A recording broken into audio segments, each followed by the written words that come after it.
Captain Doyen stood in the center of the massive chamber, surrounded by thousands of alien faces. The Grand Assembly Hall floated in orbit around Valerian Prime, and its walls were transparent, showing the stars beyond. He had been to many places in his career, but nothing compared to this moment. His hands were steady, but his heart pounded in his chest. The aliens looked down at him from their seats. Some had multiple eyes, others had scales or feathers. A few glowed with strange light. They represented 800 civilizations from across the galaxy, and right now every single one of them was judging humanity. Behind Doyen stood Commander Hyejin and Dr. Minho. Hyejin kept her face blank, but her eyes moved constantly, watching for threats. Minho held a data tablet ready to present evidence if needed. They were the only humans in a room filled with beings who wanted them gone. High Arbiter Kelvath raised one of his long, silver arms. The chamber fell silent. He was ancient, older than any human civilization. His species, the Valaxi, had been traveling the stars for 50,000 years. When he spoke, his voice echoed through translation devices. Captain Doyen of Earth, you stand accused of crimes against galactic peace. Your species has expanded too quickly. You have built weapons without permission. You have refused to follow council law. How do you answer? Doyen took a breath. He had practiced this speech 100 times, but now the words felt heavy. High Arbiter, we only defended ourselves. When we first reached the stars, we were attacked by pirates. We fought back. When hostile neighbors threatened our colonies, we built defenses. Everything we did was for survival. A clicking sound filled the chamber. Senator Thalreen, an insect-like creature with sharp mandibles, stood up. His voice was harsh. Lies! Humans are aggressive. Dangerous. In 200 years, you have claimed 50 systems. It took my people 5,000 years to do the same. You build warships that rival our entire fleet. You create artificial intelligence without restriction. You are a threat to all civilized life. Murmurs of agreement rippled through the assembly. Doyen felt anger rise in his chest, but he pushed it down. Getting emotional would not help. Hyejin stepped forward. Senator, with respect, your people have violated territorial agreements 17 times in the last decade. We have records, yet the council did nothing. When we defend our borders, suddenly we are the problem. Thalreen's mandibles clacked loudly. How dare you! Enough! Kelvath's voice cut through the noise. Commander Hyejin, evidence or speculation? Evidence, High Arbiter. Hyejin activated a holographic display. Images appeared in the air, showing alien ships crossing into human space, attacking colonies, stealing resources. We have surveillance recordings, survivor testimony, and ship logs, all presented to this council over the past 20 years. All ignored, more murmurs. Some aliens looked uncomfortable. Ambassador Vorlox, a reptilian with green scales, leaned back in his seat. His eyes showed something that might have been respect. Dr. Minho spoke next. His voice was calm, academic. High Arbiter, humanity's rapid development is not unusual. When a species reaches spacefaring capability, there is always a surge in growth. Our advancement follows predictable patterns. We have shared all our research with the Council. We have hidden nothing. You have hidden your intentions, another voice said. This came from a floating jellyfish-like being, pulsing with blue light. You say you want peace, but your actions show otherwise. You create new technologies every year. You push boundaries. You do not respect the old ways. Doyen spoke again. The old ways?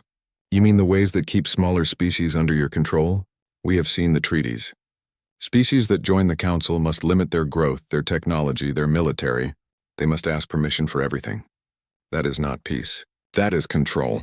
The chamber erupted in angry sounds. Aliens shouted in hundreds of languages. Translation devices struggled to keep up. Kelvath struck a resonating gong and slowly the noise faded. You admit it then, the High Arbiter said. You refuse to accept Council authority. We accept cooperation, Doyen replied. We accept trade, diplomacy, mutual defense. But we will not accept being controlled. Humanity learned a hard lesson in our history. Freedom is not given. It must be protected. Kelvath was silent for a long moment. Then he nodded slowly. I see. Then we have reached an impasse.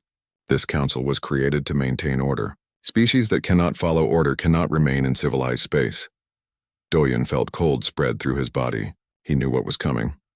I call for a vote, Thalreen said eagerly. The human species must be removed from council space. Send them to the abyss, let the darkness have them. The abyss, Doyen had heard stories. It was a region of space where no one went. Gravitational storms tore ships apart. Dark matter clouds made navigation impossible. Strange creatures lived there, things that defied explanation. No species had ever survived in the abyss for more than a few months. It was a death sentence. All in favor of exile? Kelvath asked. Lights appeared throughout the chamber. Green for yes, red for no. Doyen watched as green dominated the room. 847 votes for exile. 23 against. 45 abstentions. The vote is decided, Kelvath announced. Humanity will evacuate all settled worlds within 90 solar cycles. You will relocate to the abyss. Any human found in Council space after that time will be destroyed. This is the judgment of the Galactic Council. Hyejin put a hand on Doyen's shoulder. Minyo closed his eyes. Around them, aliens celebrated. Some cheered. Others simply nodded in satisfaction. The human problem was solved. But Doyen did not feel defeated. Instead, something else burned inside him. He raised his voice, speaking without permission. You think you are condemning us. You think the abyss will kill us, but you are wrong.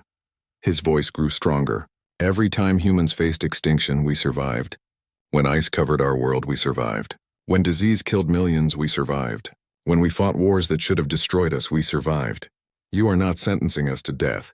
You are setting us free. Kelvath looked at him with those ancient eyes.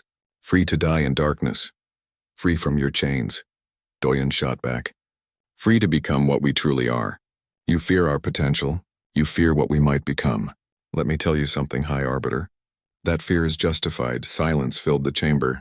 Then Doyen turned and walked toward the exit. Hyejin and Minho followed.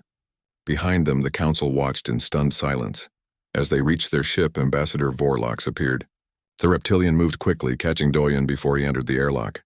Captain, Vorlox said quietly, I voted against exile. Thank you, Doyen replied. Do not thank me. Vorlox's eyes were serious. I voted against it because I have studied your history. I know what happens when humans are pushed to the edge. The council thinks they have eliminated a threat. They have created something far worse. Is that a warning? Doyen asked. No, Vorlox said. It is a fact. I do not know if your species will survive the abyss, but if you do, the galaxy will never be the same. Doyen nodded once, then entered his ship. As the airlock sealed and the vessel pulled away from the station, he looked back at the massive structure. Somewhere inside, 800 species celebrated getting rid of humanity. They have no idea what they have done, Hyejin said. Minho activated his tablet, already working on survival plans. 90 days to evacuate 40 billion people. We need to move fast. Doyen sat in the command chair and set course for Earth. Then we start now. Send word to every human colony, every ship, every settlement. Tell them what happened. Tell them we have 90 days to pack everything we can. Tell them we are going to the abyss. And if they ask if we will survive, Hyejin asked. Doyen smiled, and it was not a kind smile. Tell them we are human. Surviving is what we do. The ship jumped to faster than light speed, leaving the council behind.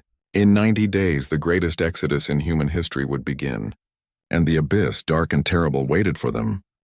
Admiral Jiwan stood on the bridge of the flagship Horizon's End, watching the chaos unfold across 100 display screens. Each screen showed a different human colony in the process of evacuation. Crying children, families packing belongings, ships loading cargo, panic mixed with determination. 90 days had seemed like enough time. Now, with only 3 days left, she knew it would never be enough. Admiral, the Mars convoy is ready, reported a young officer. 200 ships, 17 million people. Send them ahead, Jiwan ordered.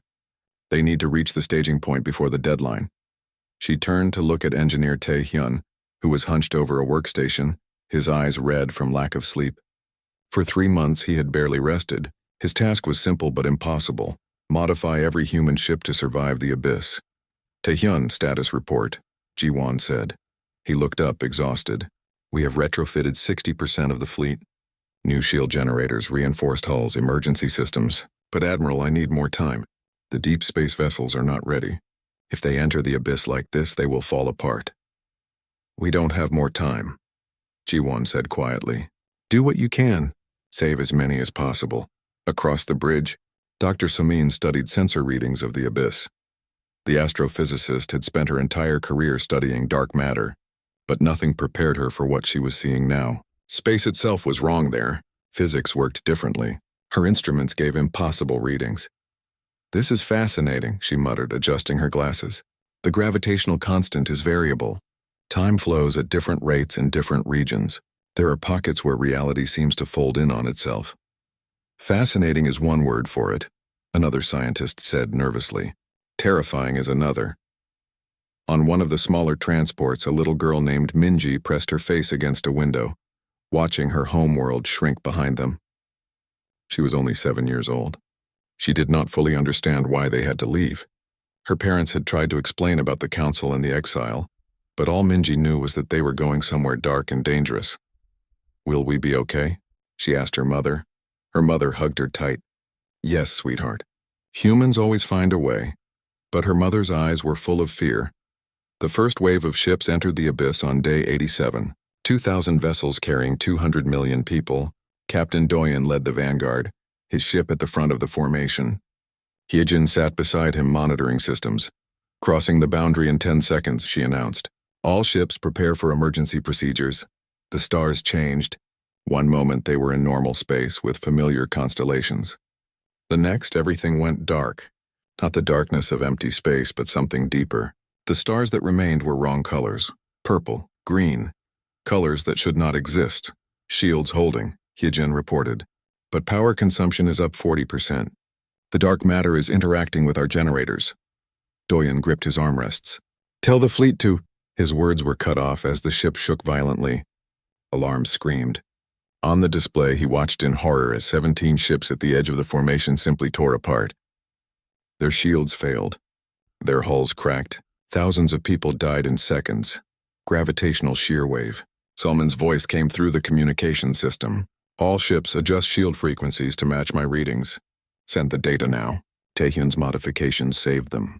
The ships that had been properly retrofitted adjusted their shields and survived. Those that had not been ready were destroyed. In the first hour in the abyss, humanity lost 50,000 people.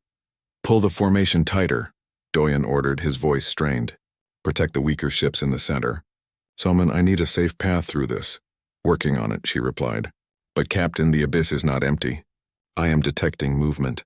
Large objects, biological signatures. Something lives here." Hyejin brought up long-range sensors. Dark shapes moved through the void. They were huge, bigger than any ship. They drifted like whales through an ocean, feeding on energy from the dark matter storms. "Abyss predators," Taehyun said. "I read reports about them. They are attracted to ship engines. Can we fight them?" Doyen asked. "I don't know," Taehyun admitted. "No one has ever survived long enough to try." One of the creatures turned toward the human fleet. It was impossible to describe. Its body seemed to exist in multiple dimensions at once. When it moved, space bent around it. It opened something like a mouth and gravity itself pulled toward it. "Evasive maneuvers," Doyen shouted. "All weapons, fire!" The human ship scattered. Missiles launched. Energy beams fired. Most of the weapons simply passed through the creature as if it was not fully real. But some hit and the thing recoiled. It made no sound, but they could feel its anger through the ship's sensors. "It can be hurt," Hyejin said. "Concentrate fire on its center mass." The fleet focused their weapons. The creature thrashed, then suddenly vanished, folding through space to escape. For a moment, everyone held their breath. Then cheers erupted across the communication channels. "We did it," someone shouted. "We fought an abyss predator and won." But Doyen did not celebrate. He was looking at the casualty reports. 3 more ships lost in the chaos. 10,000 more dead. Days turned into weeks. The human fleet pushed deeper into the abyss. Every day brought new horrors. Storms of dark matter that scrambled instruments. Regions where time moved so slowly that ships aged years in minutes. Strange phenomena that defied explanation. But humans adapted. Taehyun continued improving the ships, learning from each disaster. Salman mapped safe routes through the chaos. Pilots learned to navigate by instinct rather than instruments. The younger generation, like Minji, seemed to adjust faster. They started to feel the abyss, to understand its rhythms. On day 40 of the journey, Salman made a discovery. "Admiral Jiwon, you need to see this." She brought up a scan of a region ahead. There, in the middle of the abyss, was a bubble of stable space. And inside that bubble was a planet. "How is that possible?" Jiwon asked. "I don't know," Salman admitted. "But the readings are clear. That planet has an atmosphere, gravity, even what looks like water. and the space around it is calm. Protected somehow. Jiwan made a decision. Set course for that planet. Signaled all following fleets. We have found our new home. They called it New Terra. The planet was strange but beautiful. Its sky was purple during the day, and at night the stars of the abyss shone in impossible colors. The air was breathable. The water was clean. It was as if someone had put this planet here deliberately. Taehyun was the first to notice the artificial structures. They were ancient, weathered by time beyond measurement. Someone had built installations on New Terra long ago. Someone had created the protective bubble that kept the planet safe from the abyss. We are not the first, he said quietly. Someone else came here before us. Maybe they were exiled too. Maybe they tried to survive, and did they succeed? Jiwan asked. Taehyun looked at the ruins. I don't know, but they left us a gift. They left us this planet. The human fleets began arriving. Ship after ship descended to the surface. 200 million people in the first wave. More coming every day. They set up temporary shelters that slowly became permanent buildings. Engineers studied the alien structures, learning from them. Little Minji stepped onto New Terra's soil and felt something strange. The planet welcomed her. She could feel it. Here, in the darkest part of the galaxy, surrounded by danger, she felt safe. But not everyone made it. The evacuation claimed lives. Ships that could not be retrofitted in time. Colonies that were attacked by council species before they could leave. Convoys that were lost in the abyss. By the time the last human ship crossed into the darkness, the toll was clear. 200,000 people dead. But 200 million survived. Admiral Jiwan gathered the survivors on the steps of New Terra's first city. Behind her, the purple sky glowed with alien light. Around her, faces looked up with hope, fear, and exhaustion. The Galactic Council wanted us to die here, she said. Her voice carried across the crowd. They sent us to the abyss thinking we would disappear, that we would be forgotten, but they were wrong. We are here. We are alive, and this dark, terrible place is now our home. People cheered, some cried, others simply nodded, too tired for celebration. We lost too many, Jiwan continued. We will remember them. We will honor them. But we will not let their sacrifice be meaningless. The Council thinks exile is the end. We will show them it is only the beginning. She raised her fist to the purple sky. This is humanity's promise. We will thrive in the darkness. We will master the abyss. And one day the galaxy will understand that condemning us was the worst mistake they ever made. The crowd roared their approval, and above them, in orbit, the human fleet spread out to defend their new home. The abyss still threatened them. Predators still hunted. Storms still raged. But humanity had claimed a foothold in the darkness, and they would never let go. 50 years had passed since the exile. Director Hanul stood at the observation window of the Abyss Research Institute, watching ships phase in and out of reality like ghosts. She was born on New Terra, part of the first generation to know only the darkness. The council worlds were just stories to her. The abyss was home. Director, the test results are ready, a young researcher called. Hanul turned from the window. She was 35 years old, but her eyes held the sharpness of someone much older. Growing up in the abyss did that to people. Made them harder, faster, better. She walked to the lab where the latest prototype waited. It looked like a normal ship, but it was anything but normal. This vessel could fold through space itself, using the abyss's strange physics as a highway. Where council ships took weeks to travel between stars, this ship would take hours.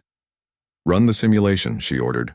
The hologram showed the ship entering a dark matter stream, then vanishing completely. It reappeared on the other side of the test range, having crossed a distance that should have taken days. The time elapsed, 3 minutes. It works, the researcher said, awe in his voice. We can actually do it. Void jumping is real. Hanul smiled. Contact Commander Jiho. Tell him his new toys are ready. Commander Jiho received the message while flying patrol around New Terra's orbital stations. He was in a Phantom-class fighter, humanity's answer to the abyss's dangers. Sleek, black, and almost invisible, these ships were unlike anything the Council could build. Finally, Jiho muttered, I have been waiting for this. He was 42, a veteran pilot who had flown since the early days of the Exodus. He remembered the terror of those first years. Now he flew through the abyss like it was his playground. The darkness did not scare him anymore. It empowered him. He brought his squadron back to base and went directly to the Institute. Hanul was waiting for him in the hangar, standing next to the prototype. This is it? Jiho asked. The void jumper? This is the future, Hanul corrected. With this technology, the entire abyss becomes accessible. We can reach places in hours that would take others months. No one can catch us. No one can follow us. Jiho ran his hand along the ship's hull. It felt strange, like touching water and metal at the same time. When do I get to fly it? Right now. We need a real-world test. Take it to the deep abyss, the dangerous zones. See what it can do. Jiho grinned. You know how to make a pilot happy. Far below the surface of New Terra, in tunnels that went down for miles, Dr. Minho worked in his laboratory. He was old now, nearly 80, but his mind was still sharp. For 50 years he had studied the life forms that existed in the abyss, creatures that fed on dark matter, organisms that existed in multiple dimensions, things that should not be alive by any normal definition. His current project was his most ambitious. Deep in the abyss, his teams had found something. A structure. Not natural. Not recent. Ancient beyond measure. How old is it? Asked his assistant, a young woman named Yunji. The dating suggests millions of years, Minho said. Maybe older. Someone built this before humans even existed, before most council species existed. What is it for? That is what we need to find out. They had sent exploration teams into the structure. Most came back confused. The place did not follow normal geometry. Rooms that were bigger on the inside than outside. Corridors that looped back on themselves in impossible ways. And at the center, something that registered as artificial intelligence on their scanners. Minho decided to go himself. Against everyone's advice, he took a small team and descended into the structure. They wore environmental suits and carried enough supplies for a week. They would need it. The inside of the structure was dark, lit only by their lamps. The walls were made of a material that looked like black glass but felt warm to the touch. Strange symbols covered every surface. No one could read them. They walked for hours following the main corridor. Time felt wrong inside.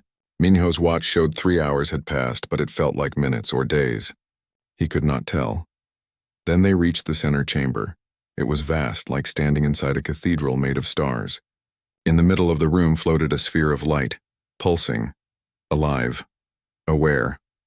Hello, a voice said. It spoke perfect human language, but it came from everywhere at once. I have waited a long time for someone to find me. Minho stepped forward. What are you?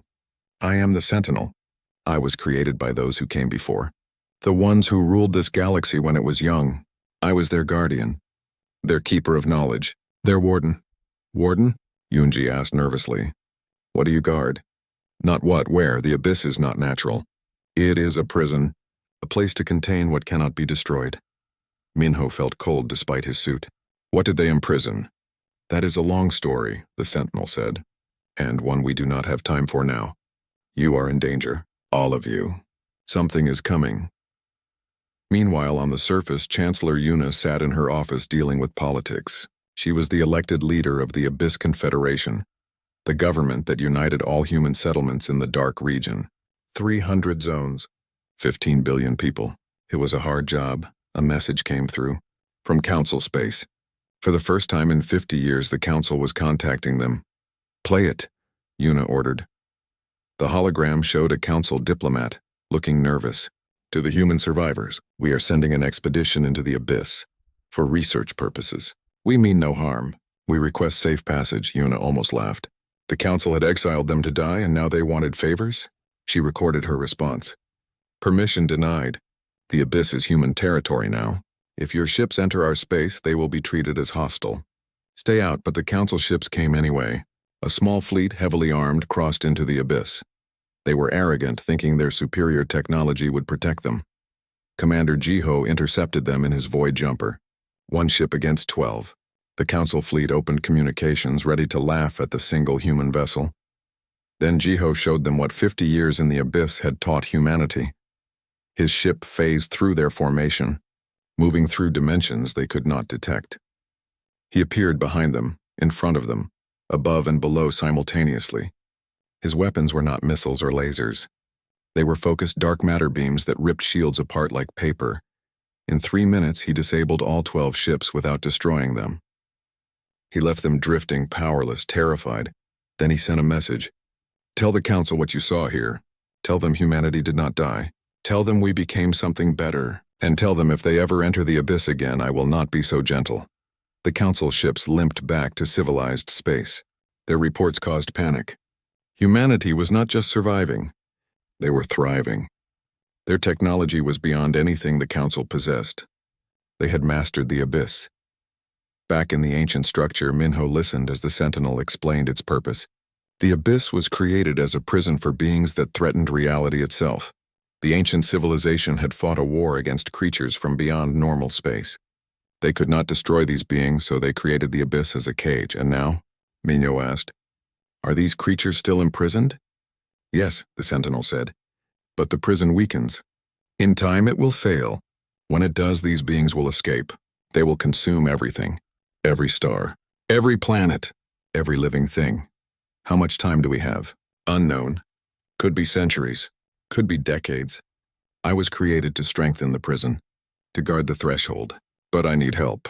I need someone to work with me. Someone who can interface with my systems. A young man stepped forward. His name was Sunwoo, one of Minho's best students. He was only 25, but he had been born during the Exodus. He grew up in the abyss. He could feel its currents, navigate by instinct. People called him gifted. I will do it, Sunwoo said. Tell me what you need. The Sentinel pulsed with what might have been relief. You must merge with me. Become part of the network. It will change you. You will no longer be fully human, but you will gain knowledge, power, the ability to help protect this galaxy. Sunwoo looked at Minho. The old doctor nodded slowly. Your choice. Sunwoo reached out and touched the sphere of light. Energy flooded through him. He screamed, not in pain, but in overwhelming sensation. His mind expanded. He could suddenly feel the entire abyss, every star, every ship, every living thing. He could feel the prison walls and the things that pressed against them. When he opened his eyes, they glowed with soft light. I understand now, he said. I know what we have to do. Director Hanul received the news while reviewing production schedules. Humanity's industrial capacity had grown enormously. They mined dark matter for energy.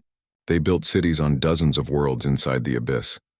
They created technology that would make the council weep with envy. We found an ancient AI, the message said. It has information about the abyss's true purpose. It offers to help us, but we need to prepare. Something worse is coming.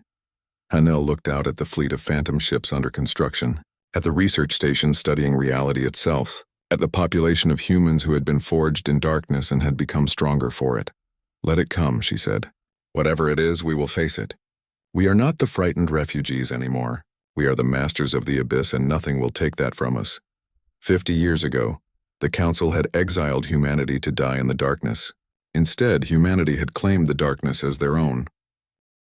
The first rift opened above a council world called Pelthera. One moment the sky was normal. The next reality tore open like paper. Something came through. Something wrong. The creatures that emerged had no single form. They shifted and changed, existing in multiple dimensions at once. Where they touched matter, it simply ceased to exist.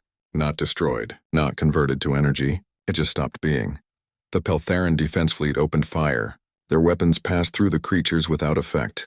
Then the creatures reached the ships, and 15,000 vessels vanished in seconds. Gone. Not even debris remained. On the planet below, 8 billion people screamed as the sky filled with nightmares. High Arbiter Pelzoth watched the reports in horror. He was younger than his predecessor, only 3,000 years old. He had thought himself wise.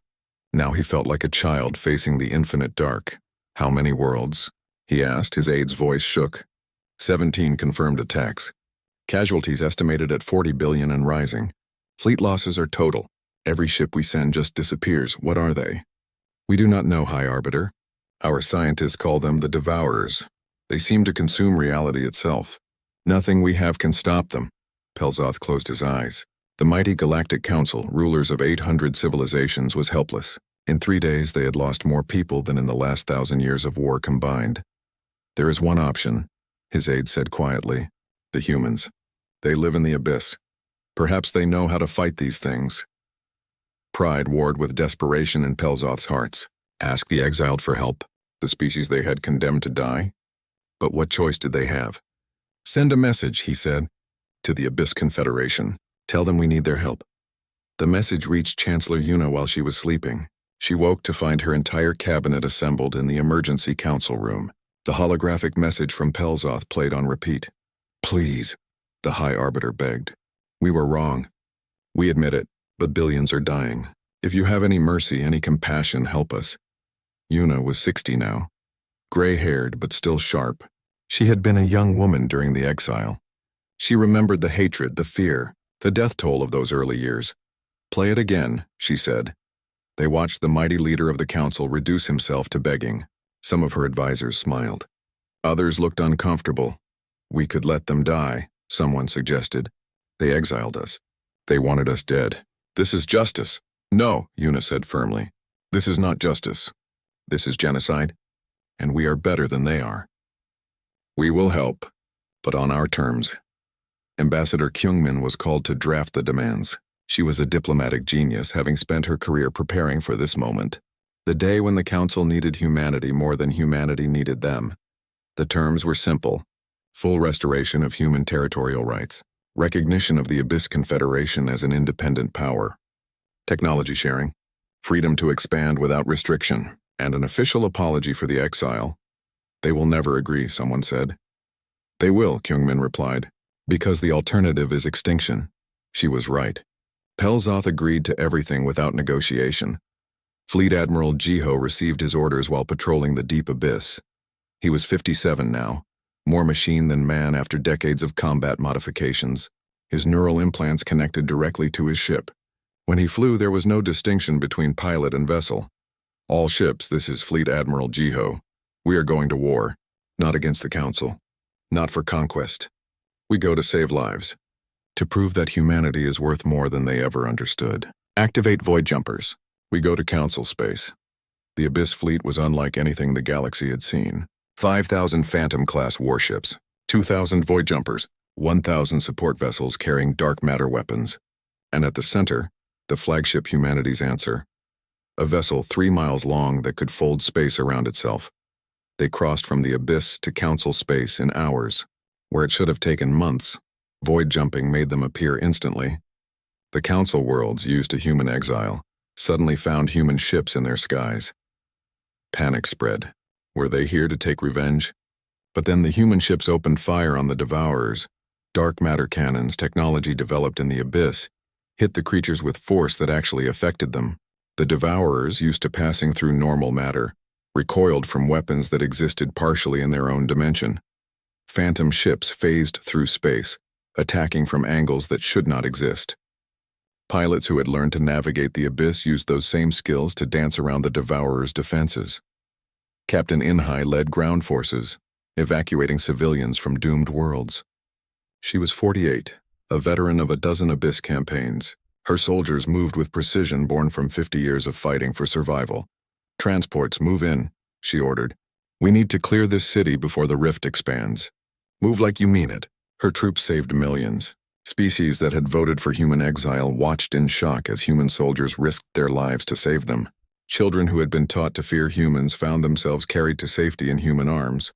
But the Devourers kept coming. For every rift they closed, 2 more opened. The creatures were endless, pouring through from their dimension into normal space. Sunwoo sat in the center of the Sentinel's chamber, merged with the ancient AI. His consciousness stretched across light years. He could feel every rift, every devourer, every battle. Through the Sentinel, he understood the truth. The rifts were not random. They were all connected to a single source. A massive breach at the galaxy's core. The main prison door was opening. "We need to seal it," he told Fleet Admiral Jiho through their neural link. "The core rift. That is where they are coming from." "Then we go there," Jiho replied. "All ships set course for the galactic core. This ends now." The journey took 2 days, even with void jumping. The fleet had to fight through devourer swarms every step of the way. They lost ships, thousands died, but they pushed forward. The galactic core was beautiful and terrible. 1 billion stars packed so tightly that day and night had no meaning.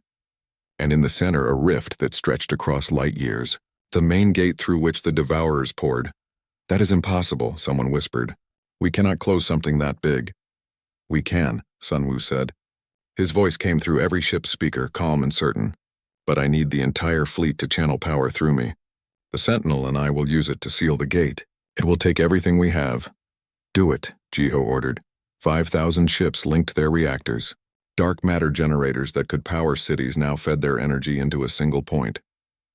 Into Sunwoo, the young man who had been born during the Exodus, who had grown up in the abyss, who had merged with an ancient intelligence. He took all that power and pushed back against the rift. Reality screamed. Space itself bent under the strain. The Devourers sensed what was happening and threw themselves at the human fleet in a final desperate assault. Hold the line, Jiho shouted. Do not let them reach the flagship. Phantom ships formed a wall of steel and determination. They died by the dozens, but they held. Behind them, Sunwoo worked, weaving reality back together like a cosmic seamstress. The Devourer Overmind appeared. It was not a physical being. It was consciousness itself, vast and hungry. It spoke directly into Sunwoo's mind. Why do you resist? All things end. Entropy is inevitable. We are merely the conclusion. No, Sunwoo replied. Life fights. Life survives. That is what makes it beautiful. You cannot win. I am eternal. Maybe, but I am human, and humans do not quit. He pulled harder on the fabric of reality. The rift began to shrink. The Overmind screamed in rage and fear, pushing back.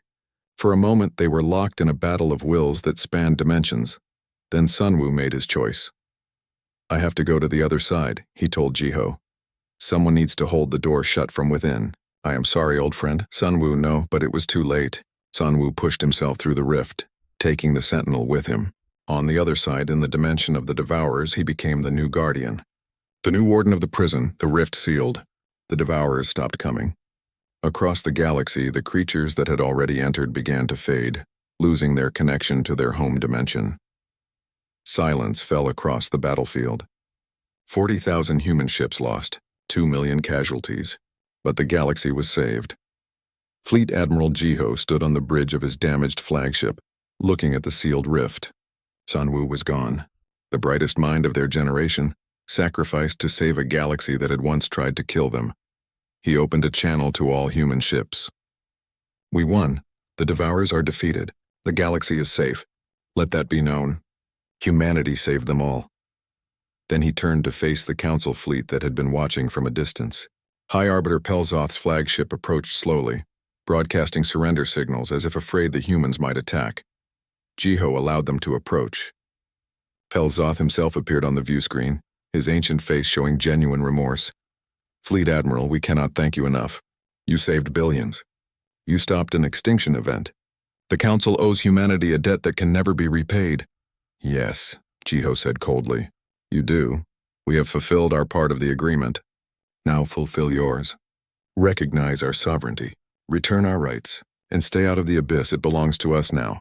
Agreed. All of it, whatever you want. Jiho leaned forward. What we want is for you to remember this day. 25 years after the Threshold War, New Terra had grown beyond recognition. The capital city stretched for hundreds of miles, its buildings mixing human architecture with alien technology learned from the ancient structures. The purple sky was filled with traffic as ships came and went from a dozen worlds. Empress Minji stood on the balcony of the palace, looking out at her empire. She was 32 now, no longer the frightened child who had made the exodus. She remembered those early days, the fear and uncertainty. Now she ruled 15 billion humans and led the strongest nation in the galaxy.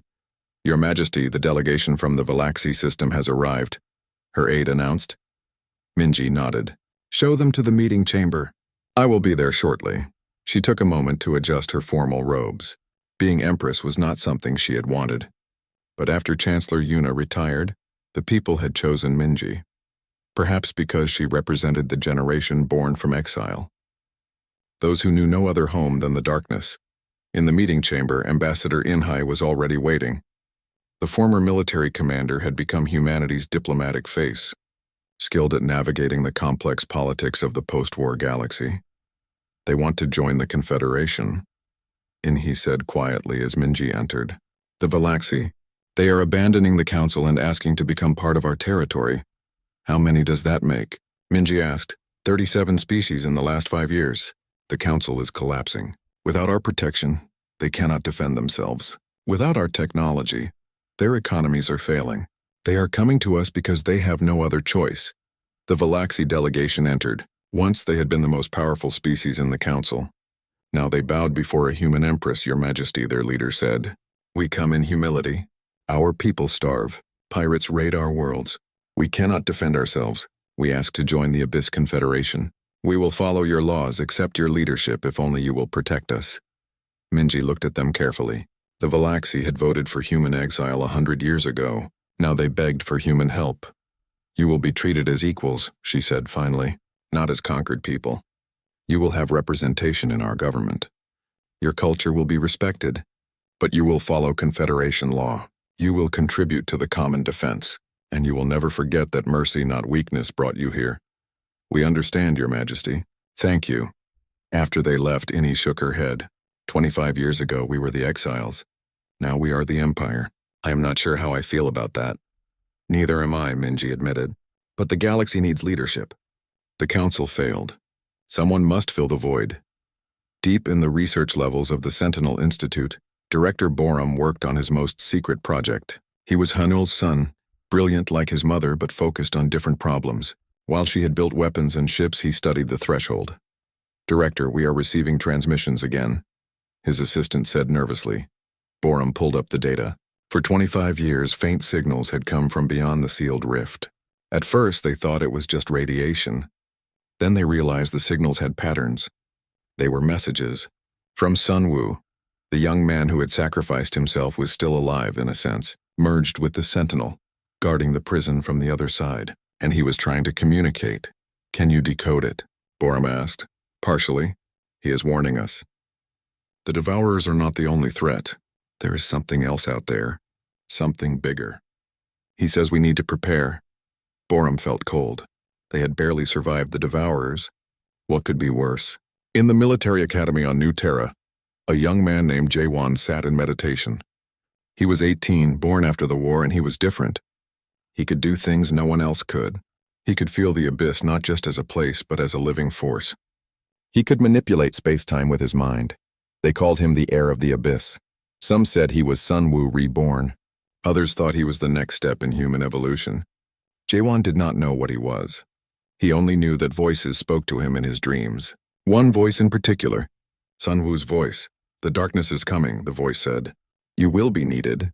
Prepare yourself. Not all humans supported the new order. A group calling themselves the Scattered believed humanity should conquer the council worlds, not protect them. They remembered the exile. They wanted revenge. Their leader, a man named Daesham, gathered followers in the outer zones. He was 45, a veteran of the Threshold War, and he had lost his entire family during the Exodus. They tried to kill us, he told his supporters, and now we help them. We should rule them.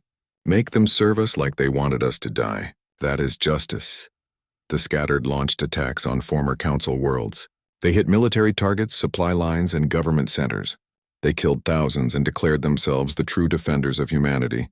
Empress Minji had no choice. She ordered their arrest. Jaewon was sent to stop them. He took a small team of Special Forces soldiers and tracked the Scattered to an asteroid base in the deep abyss. When they arrived, Daesham was waiting with hundreds of armed followers. Turn back, boy, Daesham said. This does not concern you. You are killing innocents, Jaewon replied. That concerns everyone. They are not innocent. They voted to exile us, and we chose to save them anyway. That is what makes us better. Daesham raised his weapon. Then you are a fool. What happened next became legend. Jaewon reached out with his mind and touched the fabric of space itself. Reality bent around him. The Scattered's weapons stopped working. Their ships could not move. Time itself seemed to slow for everyone except Jaewon. He walked through the frozen battlefield and disarmed every fighter without violence. When time resumed, the Scattered found themselves helpless, their weapons gone, their leader unconscious at Jaewon's feet. News of the event spread quickly. The heir of the abyss was real, and he was terrifyingly powerful. Minji met with the captured Scattered leaders in prison. Daesham looked at her with bitter hatred. You have betrayed us, he said. Betrayed humanity. No, Minji replied. I saved us from becoming monsters. The council was wrong to exile us. But that does not mean we should become what they feared. We are better than them. We will prove it by showing mercy. What will you do with us? I offer you a choice. Exile beyond the galaxy or stay and accept peace. Work to build instead of destroy. Help protect the species we once hated. Show them that humanity can forgive. Daishim was silent for a long time. Then he nodded slowly. I will try. For my children who died in the Exodus, I will try to forgive. Most of the scattered accepted Minji's offer. A few left, choosing exile over peace. But the threat was ended. In the council chambers, which had been relocated to a neutral station, the final session was held. High Arbiter Pelzoth stood before the assembled species. The Galactic Council served for 10,000 years, he said, but we failed. We became arrogant. We forgot that wisdom comes from understanding, not control. Today we dissolve this body. In its place we create something new, the Stellar Federation, where all species are equal, where no one is exiled for being different. Ambassador Inhai stood to accept the charter. She was the first Federation Chancellor, elected by unanimous vote. Humanity, once exiled, now led the galaxy. We accept this responsibility, she said, not because we want power, but because we understand sacrifice. We will protect the small and weak. We will defend the innocent, and we will never forget where we came from. But celebration was cut short. Director Borum decoded the final message from Sunwoo. What he read made him call an emergency meeting. Empress Minji, Chancellor Inhai, and Jaewon gathered in the war room. Borum played the decoded message. The Devourers were scouts, Sunwoo's voice said. I can see through the threshold. Something else is coming. An entire invasion from beyond our dimension. They will reach the galactic rim in 50 years. You must prepare, unite the species, build the defenses. The Abyss taught humanity to survive darkness. Now you must teach the galaxy. Silence filled the room. 50 years, Minji said. Not much time. It is enough, Jaewon said confidently. We will be ready. Minji addressed the galaxy from New Terra's capital. Her speech was broadcast to every world in the Federation. Today we face the future together.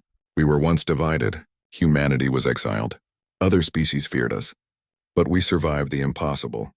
We mastered the Abyss. We defeated the Devourers. Now we must face an even greater threat. In 50 years, another invasion will come. But we will not face it alone. I invite every species to join us. Come to the Abyss, learn what we learned. Train with us. Build with us. We will show you how to thrive in darkness, and together we will defend this galaxy. The response was overwhelming. Thousands of alien refugees arrived in the Abyss. Scientists, soldiers, engineers, families. They came to learn from humanity, to see what the exiles had built. Young alien children played with human children in New Terra's streets. Different species worked together in factories and labs. The Abyss, once a prison, became a melting pot of galactic culture. Jaewon walked through the city watching the integration. Sunwoo's voice spoke in his mind. You see? This is what we were meant to be. Not conquerors, not victims, guardians. Will we be ready? Jaewon asked. When the invasion comes? If any species can prepare for the impossible, it is humanity. You survived exile. You will survive this.